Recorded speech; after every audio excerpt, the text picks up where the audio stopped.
Hi everyone, welcome to episode 5 of Headcases and Brain Farts.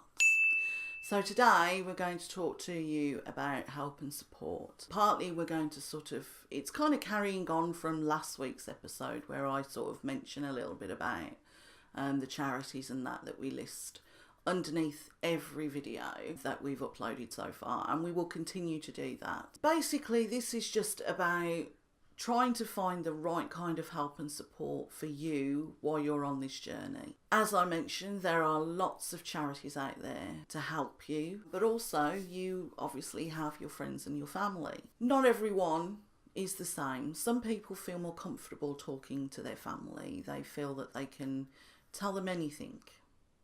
But other people feel like that actually in this journey, in this awful traumatic journey that we're on, that sometimes it's easier to talk to a stranger. It's easier to talk to someone that you don't have to worry about. That's what the charities are for. I mean, they're also there to give you the more practical side of information, you know, what to expect from this test and where you can get help with benefit support and all sorts of other things like that. And while they do offer other support services, sometimes you do just want to talk to a friend or a family member and not have any expectations from them. But that's up for you to decide. No one can decide who is best or what kind of support is best for you. You are not just looking for that physical support. You know, everybody is going to have people that will come round and help with the housework and with getting your shopping in and, you know, with making sure that, you know, you've got properly prepared meals to eat. You know, not everyone is going to be worried about that side of thing. What you are going to want, though, is someone that you can talk to when things aren't very good, when you're feeling down, when you're having trouble adjusting to a treatment or to anything else that you've got to go through mentally or emotionally. And sometimes the problem with having it be a family member or a friend is that you're still worried about how that conversation is going to affect them, about how they're going to cope with it. Are you going to make them feel worse by telling them that actually you're not having a good day, that things are really bad and you're feeling pretty awful? Not everyone feels they can open up like that and not worry about how it's going to affect the people around them. This is why sometimes it's better to talk to a stranger, but you know, someone who still knows what you're going through. And this is why the helplines that a lot of the charities offer are really important. You don't have to give tons of information to them. You just have to call up and say, I could really use a chat. I could really just use someone to listen. And that's what they'll do. They've been trained to understand what you're going through, and some charities even only have people on the helplines that have been through a similar journey, so they do actually understand what you're going through. I think that's really great. And we're not just talking about the bigger charities here. There are local charities, more regional charities, and you can usually find them through Google. So if you put in your postcode, the kind of charity that you're looking for, whether it's cancer support, brain tumour or a chronic illness, you can look them up and find somewhere nearer to you. And those charities are really good for sort of support groups. Now, not everybody can do support groups. They'll find it difficult to maybe talk face to face to people, or, I mean, I certainly wasn't ready to do any kind of major support group, as it were, until I was about a year into my journey, which really isn't that long ago now.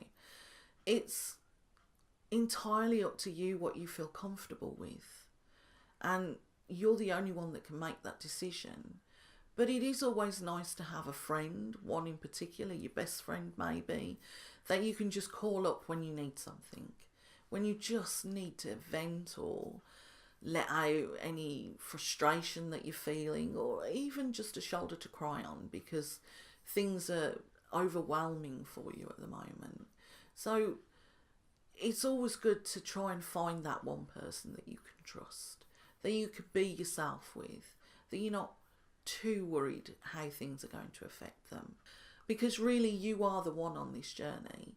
I know we worry about our friends and family and how they're reacting and what this is doing to them, but overall, you still need to kind of be a little bit selfish. You know, you need to think about yourself and how you're coping, because you're the one that's got to get through this. You are the one physically, emotionally and mentally on this journey. They're kind of just along for the ride. I mean, yes, things will be difficult for them, but not quite as difficult as it will be for you. And it's really important that you look after yourself. Really, really important that you make sure that all your needs are taken care of as much as you can possibly do. So please use the charities, find some kind of support system that works for you, because it really, really is one of the most important pieces of advice that anyone can give you right now. So I think that's pretty much all I can cover at this moment in time on help and support. You know, as I said, no one can tell you what's right for you. You have to go looking and decide for yourself, unfortunately. So we've come to the part in our episode where we talk about our mystery spot. And today I am going to conform to a very particular stereotype. I am a cat woman. I'm a cat lady. I know, it's terrible. I conform to so many stereotypes out there. But do you know what? I don't care. I love my beautiful cats. They've been through me through thick and thin. And to be honest, they're not even really my cats. They're my children. And when my children moved out, I kind of inherited them. And they're still here. But do you know what? I wouldn't be without them now. They've been with us for so long. I just couldn't imagine my life without them. Anyway, the YouTubers I want to talk about are Cole and Marmalade.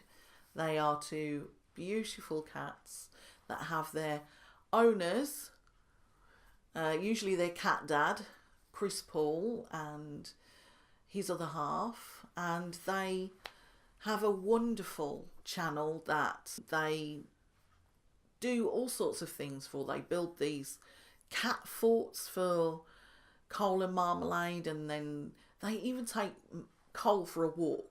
One of my favourite videos is when they tried to take them both out for a walk in the snow for the first time, and it was hilarious. They just didn't know what to do with themselves. But they have this great attitude towards other charities where they support not just local shelters, but they support a big cat rescue as well. So tigers, lions, you know, the bigger versions of the little kitties that we love and adore and keep in our homes. And they're really wonderful people, and their videos are really funny if you like cats. Now, don't worry, I will be doing a dog video as well. I will not be leaving dog owners out. So please go and check Cole and Marmalade out. You won't regret it. They're really quite adorable. So that's it for this week. I really hope you will join us next week. Now, don't forget, we've moved our spot to a Monday. So you will find us on YouTube, released on Monday. So our next episode is about pain advice after a craniotomy or any other major operation that you may have to go through on your journey. So I do hope you'll join us and you'll find it useful. So don't forget, please like, share and subscribe. And don't forget to leave a comment if you feel like it. We would love some feedback from you guys. We really would. So please take care of yourself. And I look forward to seeing you next week. Bye for now.